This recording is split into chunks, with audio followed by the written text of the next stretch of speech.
Welcome to the Deep Dive. Today, we're digging into something most of us probably feel we know pretty well, Aesop's fables. Right, the stories you hear as a kid. Exactly. They're credited to Aesop, this ancient Greek slave, a storyteller from way back like 6th or 7th century BCE. Yeah. But here's the thing, the origins. They're actually much, much murkier than you'd think. Oh, absolutely. So we're going to try and trace their journey, how they got from ancient Greece, or maybe even earlier, right up to today, how they keep getting reinterpreted. Our mission, really, for this deep dive is to unpack how these simple stories, often with talking animals, have somehow taught these, quote, great truths for millennia. It's a fascinating body of work, truly foundational. And the thing about the Aesopica, which is, the collection, it's not static, it's alive. Alive? How so? Well, the sources show the process of inclusion has continued until the present. Some fables weren't even written down before the late Middle Ages, and others came from way outside Europe. So it's constantly evolving. Exactly. So this deep dive, it's going to throw up some surprises about stories you thought were set in stone. It really challenges ideas about authorship, about truth itself. Okay, let's jump right into that authorship mystery then. The first big surprise, I guess, is that even though Aesop gets the credit, these fables were oral first. Right. For a long time, they were not collected until about 3 centuries after Aesop's death. 3 centuries. Yeah, and by that point, tons of other stories, jokes, proverbs were getting lumped under his name, even stuff that was clearly older or, not even Greek. Yeah. What does that mean for who Aesop actually was? Was he even real? Well, he likely existed, but maybe more as a figurehead, a powerful brand, perhaps. Apollonius of Tyana, a philosopher back in the 1st century CE, he put it really well. He said Aesop made use of humble incidents to teach great truths. He'd tell a story, then add the advice, do this, don't do that. Okay. And crucially, Apollonius said he told the truth by the very fact that he did not claim to be relating real events. So the fiction was part of the truth-telling. Precisely. And you have big names mentioning him, Herodotus, Aristophanes, Plato, even Socrates supposedly versified some fables in prison. So the name had power early on. Immense power. Yeah. But the modern scholarly view, it leans towards him not being the sole originator. The morals in the fables contradict each other sometimes. The stories about his life contradict each other. Right. So the thinking is, any fable tended to be ascribed to the name of Aesop if there was no known alternative literary source. It was like, the default attribution. So if it felt like an Aesop fable, it became one. What makes a story feel like an Aesop fable then? What are the hallmarks? Good question. They're usually short and unaffected. Simple language. Yeah, generally. And fictitious, useful to life, and true to nature. Often, not always, but often featuring talking animals and plants. They typically set a context, tell the story, and then bam, the moral is underlined at the end. Like slow and steady wins the race. Exactly. And some titles just became proverbs themselves, right? The goose that laid the golden eggs. The town mouse and the country mouse. Yeah. And get this, some fables, like The Young Man and the Swallow, might have actually been invented as illustrations of already existing proverbs. So the proverbs came first. Possibly. One scholar even called fables basically extended proverbs. They also sometimes explain things, why things are the way they are. That's the etiological function. Like creation myths, almost. Sort of. Like why the ant is a mean, thieving creature, or how the tortoise got its shell. And sometimes, honestly, they were just outright jokes, like The Old Woman and the Doctor. It's amazing how versatile they were. And thinking about that global reach you mentioned, that explains the contradictions, the different versions. It has to, doesn't it? Yeah. When you realize some are clearly demonstrably of West Asian origin and you find analogs further to the east. So where are these deeper roots then? Well, modern scholarship is fascinating here. We see fables, proverbs, very much in the Aesopic style in ancient Sumer and Akkad. We're talking 3rd millennium BCE. Wow, that's ancient. Right. But the really compelling link is with India. The Buddhist Jataka tales, the Hindu Panchatantra. Aesop's fables share maybe about a dozen tales in common with these Indian traditions. A dozen, okay. Similar stories. Similar core ideas, but often widely differing in detail. Now, there is a big debate. Benny Perry argued forcefully that no Greek fable came from India. Took a strong stance. Very strong. But today, with all the conflicting and still emerging evidence, well, few disinterested scholars would now be prepared to make so absolute a stand. It really points towards a much more complex, interconnected web of storytelling across cultures. So this vast, ancient web of stories. How did they actually survive? How were they passed down and preserved? It's an incredible transmission story. You had early Greek collections, like the one by Demetrius of Phalerum around the 4th century BCE. We don't have a copy anymore, sadly. But its existence tells us something. It's more a proof of the power of Aesop's name to attract such stories than proof he actually wrote them, you know? Right, the brand again. Exactly. Then later Greek versions, Babrius in the 1st century CE, Ignatius the Deacon in the 9th. Ignatius even consciously attributed tales from Oriental sources to Aesop. He knew they weren't Greek. Seems like it, yeah. And what's really interesting is how Jewish sources played a role. The Talmud, Midrashic literature, they absorbed and transmitted stories that fit the Aesopic mold. Like The Wolf and the Crane, you find a version in India with a lion. And a Jewish scholar, Joshua ben Hananiah, used a similar Indian form to try and, well, stop a rebellion. No way. Using a fable for politics. Absolutely. It shows their practical power. So, Greek, Jewish sources. Where next? Latin, I assume. Into Latin, yes. Yeah. Big time. You get early mentions by poets like Ennius and Horace. Then Phaedrus does the first known Latin collection in the 1st century CE. And here's a key development. Rhetoric schools. Rhetoric. Like public speaking. Exactly. Teachers like Aphthonius of Antioch around 315 CE used fables as exercises. Students had to discuss the moral, sure, but also practice writing by making new versions. Ah, so they were actively rewriting them. Constantly. And this really fueled their survival and spread. It led to major medieval Latin collections like the Romulus in the 10th century, the Elegiac Romulus in the 12th.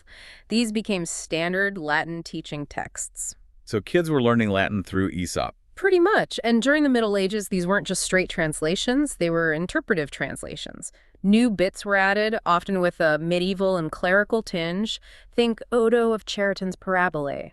Then the Renaissance hits, and compilers start pulling fables from everywhere. Lorenzo Bevilacqua's collection in 1495, for example, mixes traditional ones with medieval editions like The Meissen Council, or tales illustrating proverbs like Still Waters Run Deep. It's just incredible how these stories took root everywhere in Europe in so many languages. It really snowballed. A huge push came from Germany, actually. Heinrich Steinhell's Aesopus, around 1476. It had Latin versions, German versions, a life of Aesop. It was a landmark. And that spread things further. Massively. It sparked quick translations into Italian, French, English. William Caxton's 1484 edition is famous. Czech, Spanish, boom, boom, boom. And what's also cool is how later authors made some fables their own. Like La Fontaine. Exactly. La Fontaine's fables in 17th century France, or Ivan Krylov's Russian adaptations in the 19th century.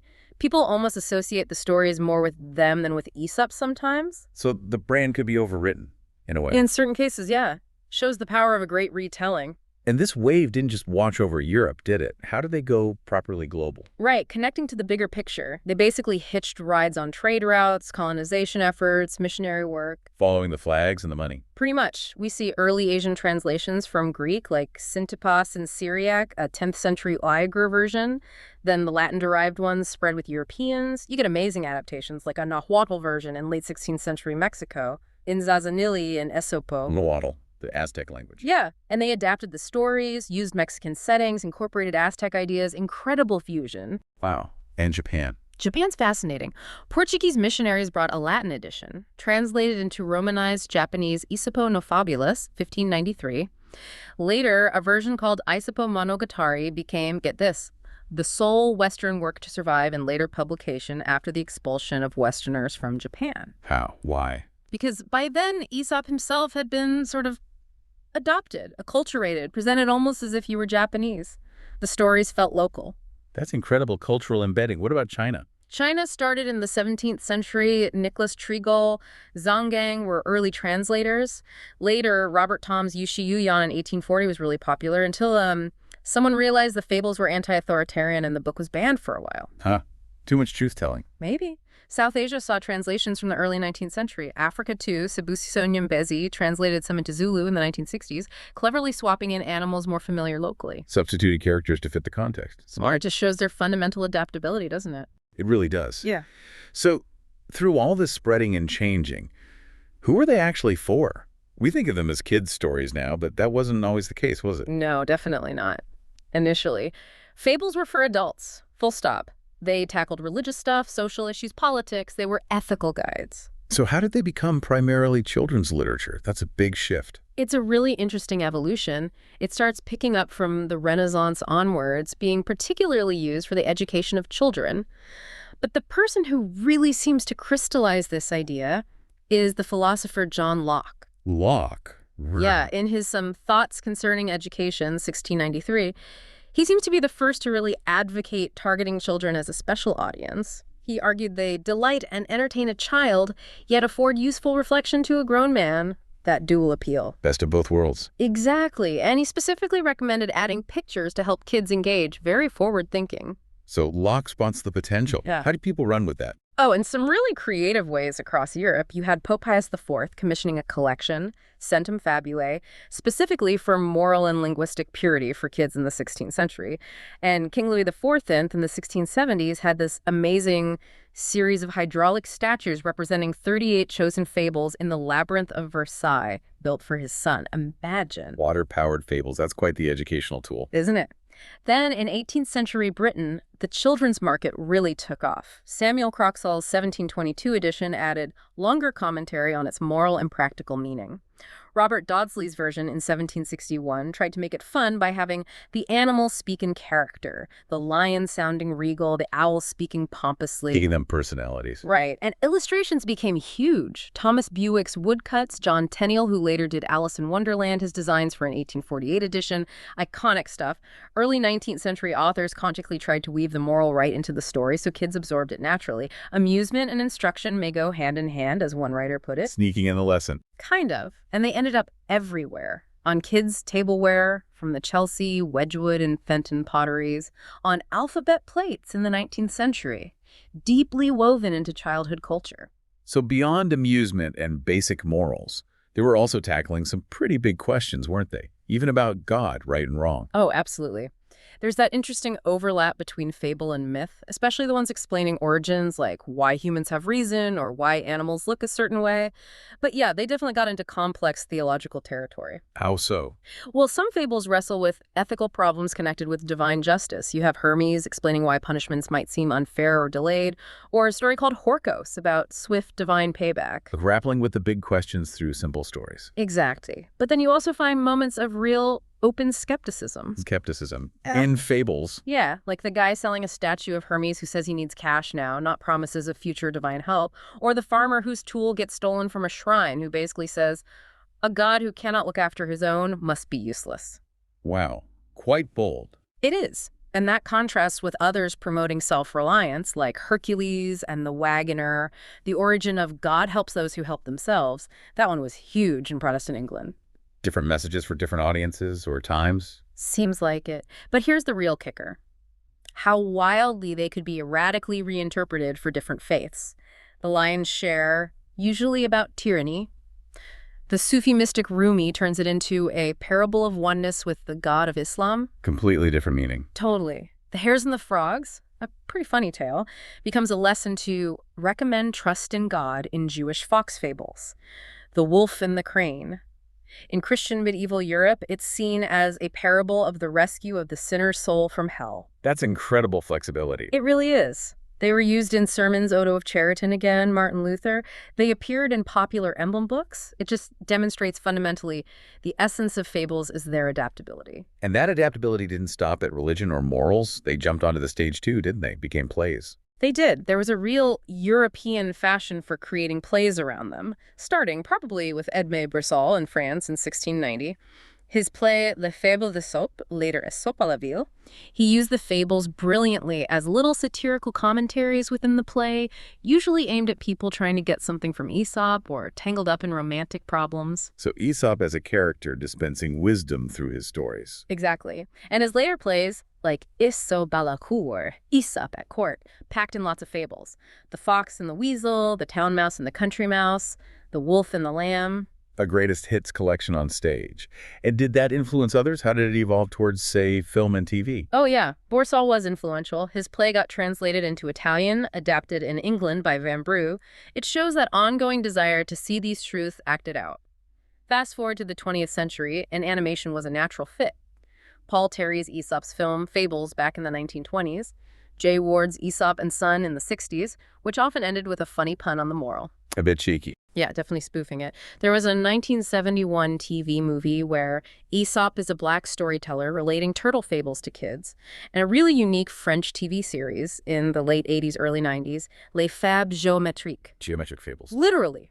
The characters were animated geometric shapes, with slang versions of La Fontaine's poems as narration, very avant-garde. Sounds wild. And of course, manga versions in Japan, TV series in China. They keep finding new visual forms. And not just visual, they hit the music scene, too. I know there's that piano piece, Le Festin d'Aesop. Alcon's piece, yeah, depicting the animals. That's a great early example. But composers kept finding ways in, especially for younger audiences, and exploring genres. In the 20th century, you had things like Maplewood Hill's Aesop's Fables, interpreted through music in 1920. Werner Eck wrote singspiels, sort of operas with spoken bits for kids, like The Lion and the Mouse in 1931. So music for children mainly. Often, yeah. The most common way was like Prokofiev's Peter and the Wolf, a narrator telling the story with musical accompaniment highlighting characters or actions. Vincent Persicetti's Fables from 1943 does this. Daniel Dorff's 3 Fun Fables from 1996 uses specific instruments for characters like trumpet and double bass for the Fox and the Crow. Clever instrumentation. But did they ever break into more, well, popular music genres? Oh, for sure. It shows how embedded they are, right? They can be remixed. David P. Shortland did Aesop Go Hip Hop in 2012, and William Russo wrote a full-on rock opera version in 1971. A rock opera. Seriously. Yes. And apparently the Crow had this great line, something like, I'm not as pretty as my friends and I can't sing so good, but I can steal food pretty goddamn good. That's brilliant. Very direct. Right. And you get children's operas, ballets, musicals. Peter Turson's 1983 musical has Aesop learning about freedom and responsibility from the animals he meets.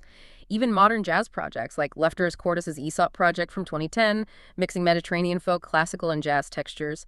The adaptability just continues. It's truly staggering when you map it all out, from ancient Greece, maybe even Sumer, all the way to modern hip-hop and jazz.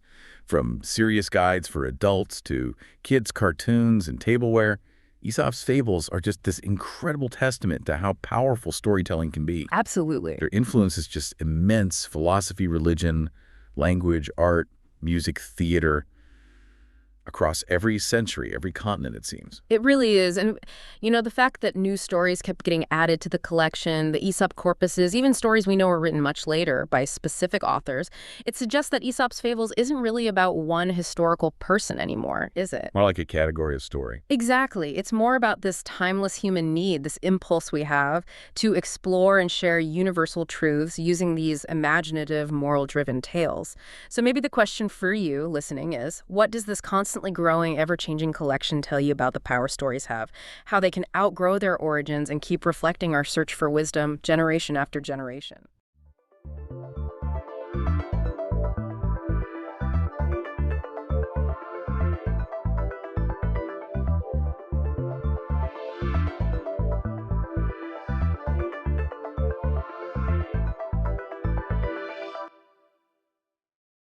What makes a celestial object a true favorite among skygazers? Is it just sheer beauty, or is there something more, maybe a unique mix of things, or, a compelling story it tells? Today, we're taking a deep dive into a cosmic structure that absolutely checks all those boxes, the Trifid Nebula. Now, you might know it by its official names, Messier 20, M20, maybe NGC 6514, but the popular name, Trifid, that's really the key. It means three-lobe, which kind of hints at its, well, distinctive look, almost like it's broken up. And it's not just one kind of nebula, it's this spectacular combination of several types. That's what makes it so bright, so peculiar, and yeah, a perennial favorite for amateur astronomers. Exactly. And that's our mission for this deep dive, really. To unpack that truly unique blend of things happening inside the Trifid Nebula, we want to explore its role as a cosmic nursery, where stars are actually being born right now, and then dig into some hidden details revealed by advanced telescopes. These give us a much richer picture. Precisely. And what we've done for you is gather a whole load of sources, articles, papers, notes, and really pulled out the most compelling details and surprising facts. Consider it a shortcut to getting up to speed on this amazing astronomical wonder. So let's jump in. Okay, first things first. Location. Where is this thing? The Trifid Nebula is what's called an HII region. Ionized hydrogen. Right. Basically, a huge cloud of hydrogen gas that's glowing because hot young stars inside it are, well, zapping it with energy. This one's found in the northwest part of Sagittarius. It's actually inside the Milky Way's Scutum Centaurus arm. And it's not new. Charles Messier himself cataloged it.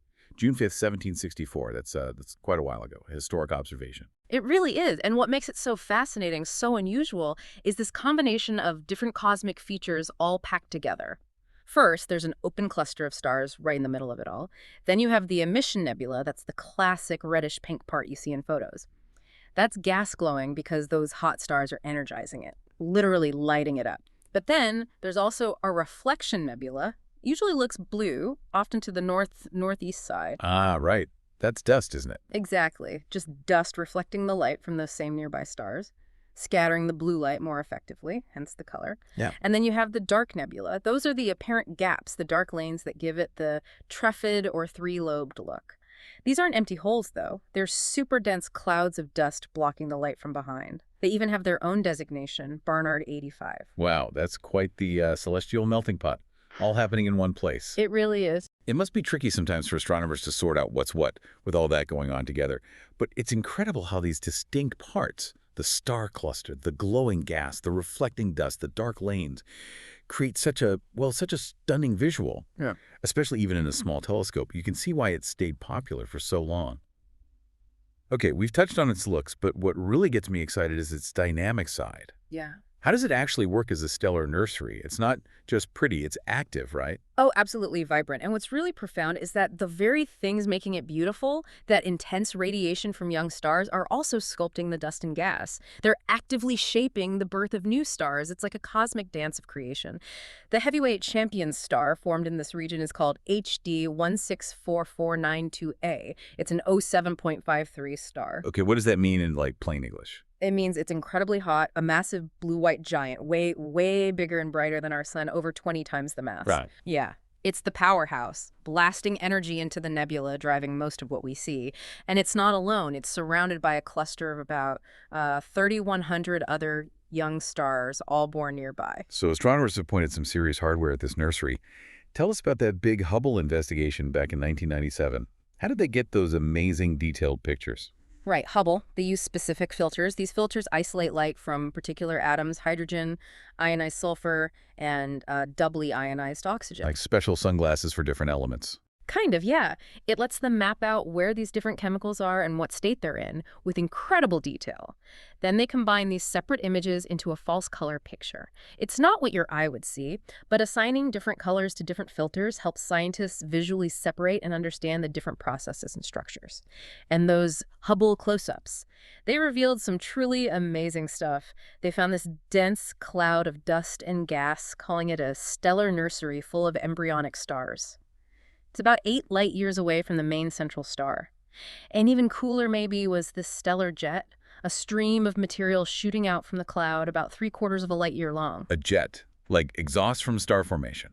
That's exactly how they described it, the exhaust gases of star formation. Material being ejected from brand new stars, and the radiation from that big central star makes the jet glow so we can see it. That's incredible. Exhaust gases. Yeah. Amazing imagery. What else did Hubble pick out? There is also this finger-like stalk. It's just to the right of the jet, and it points right at the big star powering the nebula. This stalk is a great example of something called an evaporating gaseous globule, or EGG. Cute acronym. Yeah. EGG. Okay. So why hasn't it just been evaporated? Good question. It survives because the very tip of the stalk is a knot of gas that's incredibly dense. Dense enough to resist being eroded or eaten away by that fierce radiation from the star. It's like a little shield at the end. Exactly, protecting the gas trailing behind it. It's amazing cosmic erosion at work. So Hubble gave us this ultra-detailed view, invisible light. But then Spitzer came along in 2005 with infrared. What did that add? Spitzer, that was another leap.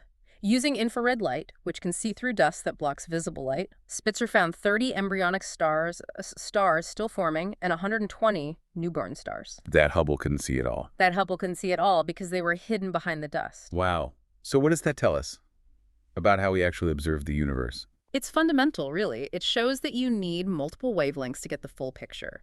Visible light shows us one aspect, the glowing gas, the sharp details. But infrared, that reveals the hidden universe, the star birth happening inside the dusty cocoons.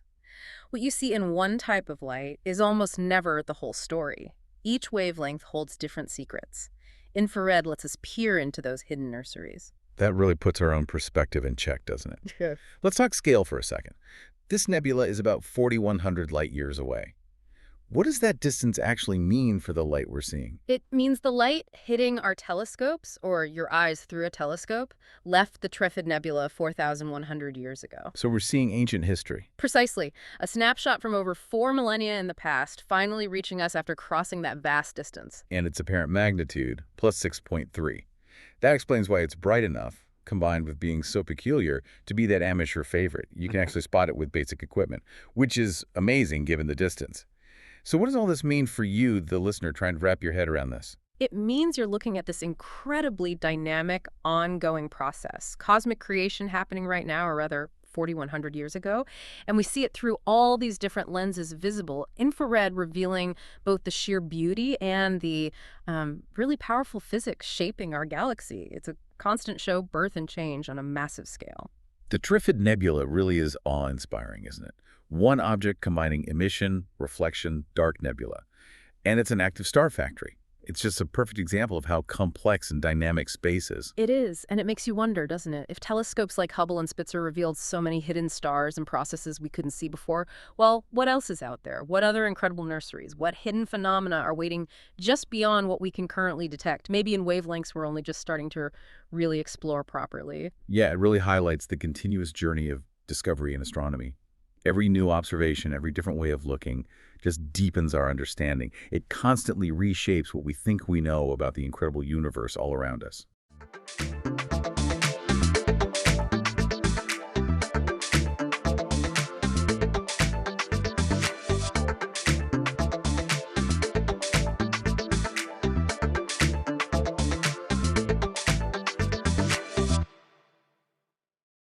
The allure of Mont Blanc, that iconic white mountain, it's really captivated adventurers, scientists, even politicians for, well, centuries. Absolutely. It's so much more than just a peak. It is. It's like a stage where human drama and natural wonder are constantly playing out. A really dynamic stage. So today we're taking a deep dive into exactly that. We've pulled together a pretty fascinating stack of information for you. Historical accounts, geological insights, the latest data on its, ever-changing summit. All sorts of sources. Exactly. And our mission is to kind of unpack the most important nuggets of knowledge, reveal some surprising facts, connect the dots, so you can feel really well informed about this majestic natural wonder. Sounds good. So let's unpack this. This mountain, it truly holds so many secrets and stories, right? From its very bedrock to, well, these geopolitical disputes over its summit. It absolutely does. Mont Blanc, or Monte Bianco as they say in Italian, it's a truly remarkable feature of the European landscape. As of October 2023, it rises 4,805.59 meters, which is about 15,766 feet above sea level. That's incredibly high. It is. It's the highest mountain in the Alps and the second most prominent in Europe, actually, after Mount Elbrus in Russia. Globally, it ranks 11th most prominent. Wow. And geographically, it's massive. The main mountain block it straddles parts of France, Italy, and Switzerland. The peak itself sits right on that Franco-Italian border. You'd think for such a prominent landmark, ownership would be crystal clear, right? You would think so. But here's where it gets really interesting. Despite its, undeniable geographical position, ownership of Mont Blanc's summit area has actually been a long-standing point of contention between France and Italy. It's a fascinating and a really persistent dispute. Italian officials, they claim the border follows the natural watershed line. Okay. Which means it would split both Mont Blanc's summit and the nearby Dôme de Goutte right down the middle between Italy and France. But France disagrees. Completely. French officials maintain that the border actually avoids these summits entirely, placing them wholly within France. So this isn't just some old map argument. It's a living geopolitical puzzle playing out right there on the peak. What makes this particular dispute so, well, enduring, even with modern tech and diplomacy? That's a really crucial observation. Its roots, they stretch back centuries. France, for example, cites the Treaty of Paris from 1796 for its claim, Okay. though that was later overruled.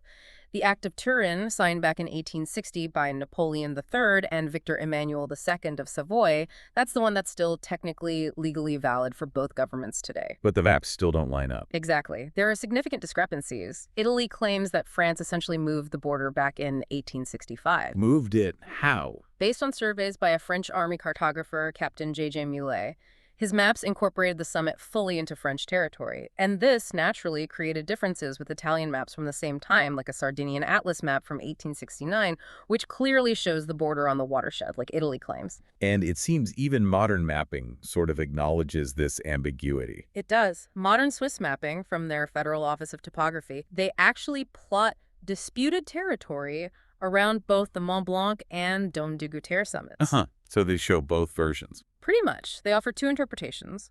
One where the border runs along the ridgeline, sharing the summit, and another where both summits are solely within France. And NATO maps. Interestingly, NATO maps follow the data from the Italian National Mapping Agency, which aligns with their interpretation based on those older, still valid treaties. So what's truly fascinating here is how these century-old treaties and, different map drawings continue to fuel this persistent international border dispute over such a major landmark. Yeah, creating real ambiguities, even for practical things like potential cross-border rescue operations. It's quite something. So we've seen how human lines on a map can't quite contain Mont Blanc's contested summit. But what about the ancient unseen forces that actually built this thing? Let's dig into the incredible geology that truly defines this peak. That's a great pivot. Moving from human boundaries to its foundations. Exactly. Well, Mont Blanc and the mountains around it, they're primarily formed from a massive granite intrusion. It's called a batholith, basically. A huge, solidified body of magma that pushed up from deep within the earth. Right. This granite forced its way up through older underlying layers of gneiss and mica schists, those are metamorphic rocks, formed under intense heat and pressure during the ancient Variscan mountain-forming event. This was a huge continental collision that shaped Europe hundreds of millions of years ago. And the summit itself. It's located right at the contact point where these two different rock types meet. Then you had repeated tectonic phases plus subsequent glaciation over millennia that sculpted the landscape into the breathtaking form we see today. Incredible forces at work. Absolutely. And it's not just the structure. The mineral diversity is astounding. As far back as 1873, Venance Payot cataloged 90 mineral types there. 90? Wow. And today, we know of at least 68 distinct mineral species across the wider massif. It's geologically very rich. It sounds like Mont Blanc isn't just affected by weather, but it almost generates it. How does its sheer scale influence the climate up there so uniquely? That's a fantastic observation, yeah. Because it's the highest point in the Alps, it acts almost like a giant natural weather factory. Right. It has what we call a cold and temperate climate, but it's profoundly influenced by that immense altitude. The mountain range can literally create its own weather patterns. So really strong winds, sudden changes. Exactly. Incredibly strong winds and sudden dramatic shifts in conditions are common. And the summit itself, it's covered by a permanent ice cap. Temperatures there consistently hover around a pretty frigid minus 20 degrees Celsius or minus 4 Fahrenheit. Minus 20 year-round. Pretty much. Yeah. What's also intriguing is how precipitation varies with altitude. Down in Chamonix at about 1,000 meters, they get around 1,020 millimeters a year. Okay. But you go up to the Col du Midi at 3,500 meters, and that jumps significantly to around 3,100 millimeters. More precipitation higher up. Yes, but then, surprisingly, near the summit, around 4,300 meters, it drops again to about 1,100 millimeters. Why is that? It's mainly because the air up there is just too cold to hold as much moisture. So if we connect this to the bigger picture, Mont Blanc's very existence is a testament to these vast geological forces, and its unique climate is a direct result of its extraordinary height. It creates conditions unlike anywhere else in Europe, which of course hugely impacts anyone trying to climb it. And this mountain has also been a stage for incredible human stories. You mentioned mountaineering. Yeah. It marked the very birth of modern mountaineering, didn't it? It certainly did. Historically, Mont Blanc was actually the highest mountain of the Frankish Empire under Charlemagne. No kidding. Yeah, and it remained the highest peak of the Holy Roman Empire until 1792. But the really pivotal moment came on August 8th, 1786. The first ascent. Exactly. The first recorded ascent by Jacques Balmat and Dr. Michel Picard. And this climb, it was initiated by Horace Benedict de Saussure. a Genevan naturalist who actually offered a reward for its success. That climb is traditionally seen as the start of modern mountaineering. And the first woman. Just over 2 decades later, in 1808, Marie Paradis made history as the first woman to reach the summit. A truly pioneering spirit back then. Beyond the climbs, though, there's that absolutely wild story about the observatory they tried to build right on the summit. Sounds like, well, human ambition versus nature. It really is quite a tale. In 1890, the famous astronomer Pierre Janssen, he directed the Meudon Astrophysical Observatory, and he envisioned building an observatory right there on the peak. On the ice. Well, that was the problem. Yes, that Eiffel, he agreed to take on the project, but only if they found solid rock less than 12 meters below the ice. Makes sense. So, a Swiss surveyor named Imfeld, he dug these 23-meter horizontal tunnels 12 meters down in the ice in 1891, but found nothing solid. No rock. So Eiffel backed out. He did. His grand project was abandoned, but despite that setback, an observatory was still built in 1893. Ow. Cleverly supported by levers attached directly to the ice itself, it actually stood for a while. But by 1906, the building started leaning quite heavily. Oh, boy. Yeah, even with corrections using the levers, a crevasse opened up beneath it in 1909, and the building eventually just fell. They only managed to save the tower just in time. Wow. Did they record any data up there? They did, and interestingly, it was during the cold wave of January 1893, right around when they were building it, that they recorded a record low temperature of minus 43 Celsius or minus 45 Fahrenheit, maybe a sign from the mountain itself. That's incredible. Right. Really goes to show you can't easily tame a mountain like Mont Blanc. And speaking of its untamed nature, the mountain has also seen profound tragedy, particularly in the skies above it. Sadly, yes. It's been the site of 2 fatal air crashes, both involving Air India flights that were approaching Geneva Airport. Both Air India. Both Air India. Flight 245 crashed in 1950, killing 48 people. Then Flight 101 crashed in 1966, resulting in 117 deaths. Lord, wrong. In both tragic cases, it seems the pilots miscalculated their descent altitude. Just a terrible misjudgment. And wasn't there someone significant on one of those flights? Yes, a particularly poignant detail from the Flight 101 disaster in '66, the nuclear scientist Homi J. Bhabha, often called the father of India's nuclear program, was among the passengers. It adds another layer of historical weight to the tragedy. And talking about human impact, the Mont Blanc tunnel is obviously this massive feat of engineering connecting 2 countries, but it also carries its own heavy, tragic legacy. It is indeed a monumental achievement. That drilling project for the 11.6-kilometer tunnel, it started way back in 1946. Right after the war. Connecting Chamonix in France and Courmayeur in Italy, it finally opened to vehicles in 1965 and quickly became a major route across the Alps. But then the fire. Exactly. Its legacy is also marked by profound tragedy. The 1999 disaster, where a transport truck caught fire inside, killing 39 people. It was horrific. I remember that. It led to massive renovations. The tunnel was closed and then reopened 3 years later, equipped with incredibly advanced safety measures. Like what? Things like computerized detection systems, extra safety bays, a parallel escape shaft, its own central fire station, even live video contact from the security bays back to the control center, and remote cargo safety inspection sites now in Aosta and Passy-le-Fay. It's a stark reminder, really, of the immense power and danger involved in navigating these extreme environments. So what does all this tell us, really? Mont Blanc hasn't just inspired exploration. It's been the stage for these huge engineering feats, massive breakthroughs in mountaineering, and sadly, these devastating tragedies, too. It's a mountain that continuously challenges us, doesn't it? It really does. And speaking of challenges and natural forces, the summit itself is dynamic, right? It's always changing. It really is. The summit of Mont Blanc isn't solid rock at the very top. It's actually a thick, perennial dome of ice and snow. Perennial meaning year-round. Year-round, exactly. But its thickness constantly varies, which means no exact permanent elevation can really be determined. It's literally a shifting landscape up there. Which explains the different measurements we hear about. Precisely. For a long time, the official elevation was listed as 4,807 meters. But with modern GPS tech, they've tracked its constant shifts. Like after that intense heat wave in 2003, Right.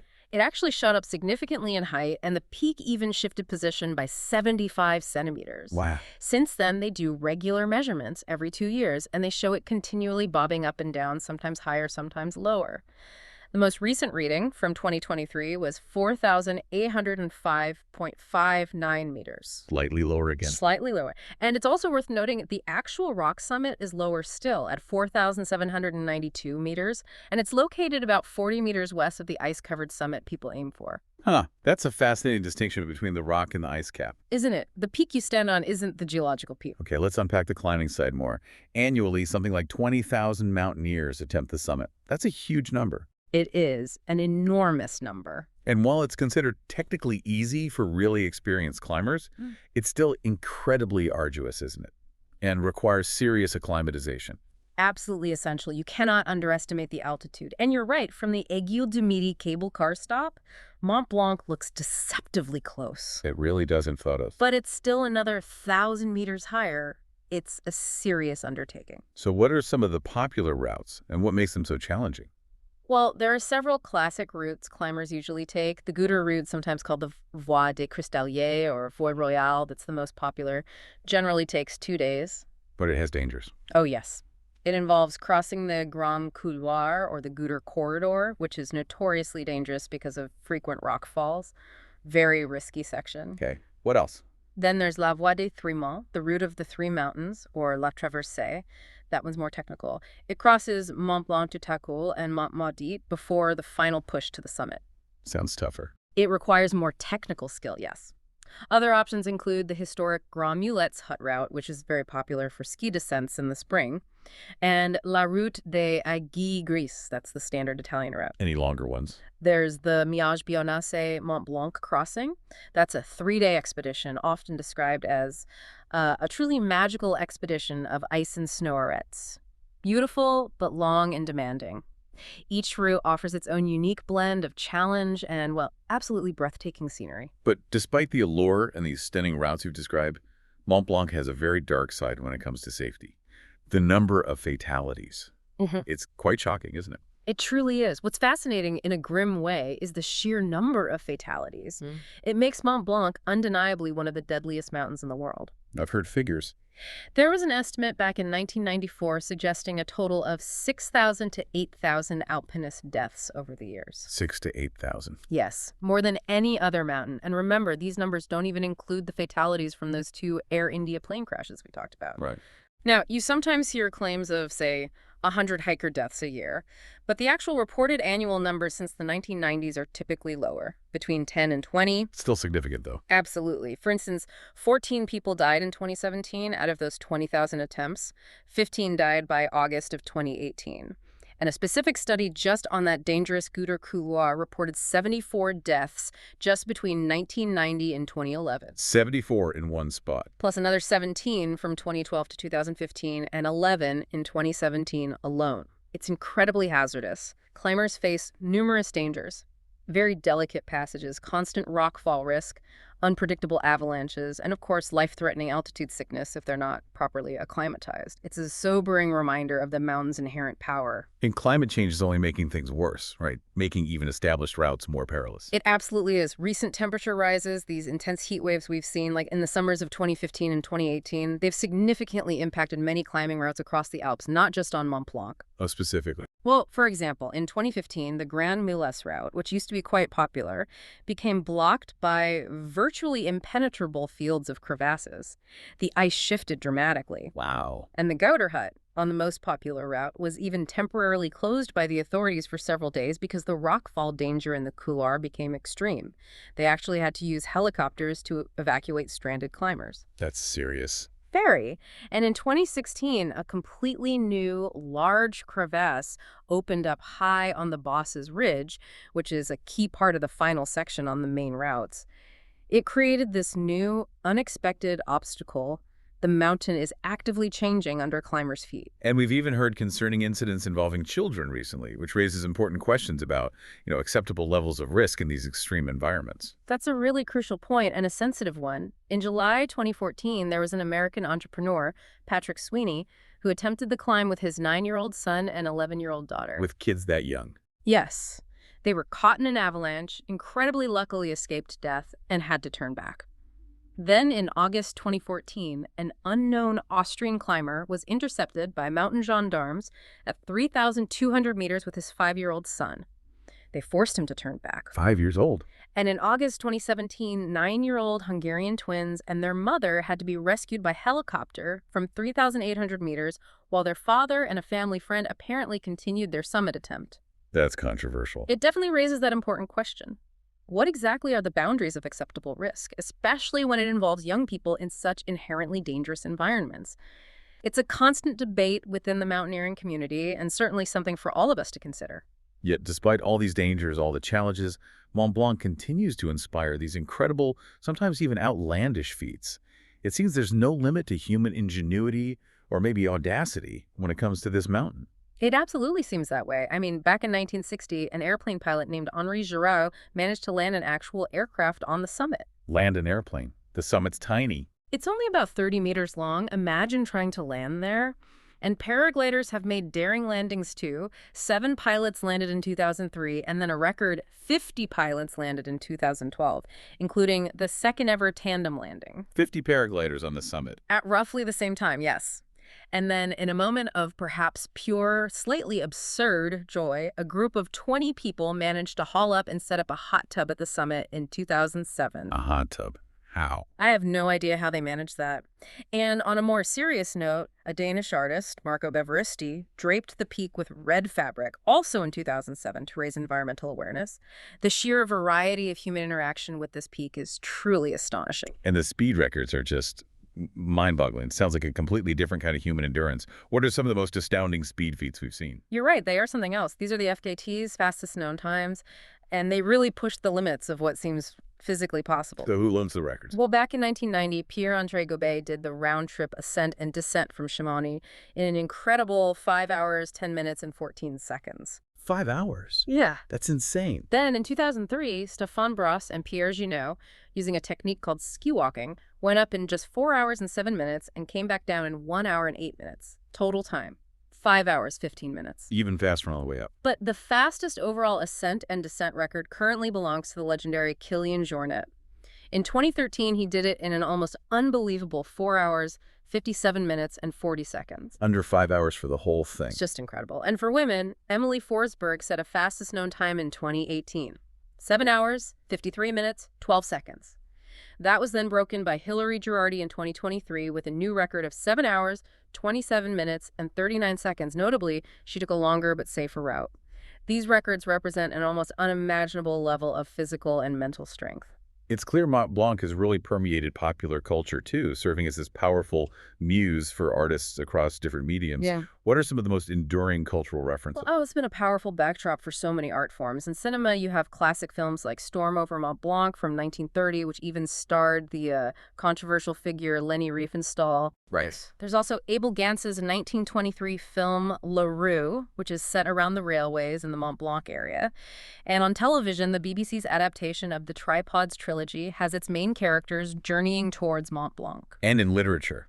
Its presence casts a long shadow there, too. It inspired enduring works like Mary Shelley's groundbreaking Frankenstein, The Creature Encounters It. Ah, of course. Also Lord Byron's poetic drama Manfred, and Percy Shelley's powerful poem actually titled Mont Blanc. It pops up in William Wordsworth's The Prelude, and even in more modern stuff like Anthony Horowitz's Point Blanc novel for young adults.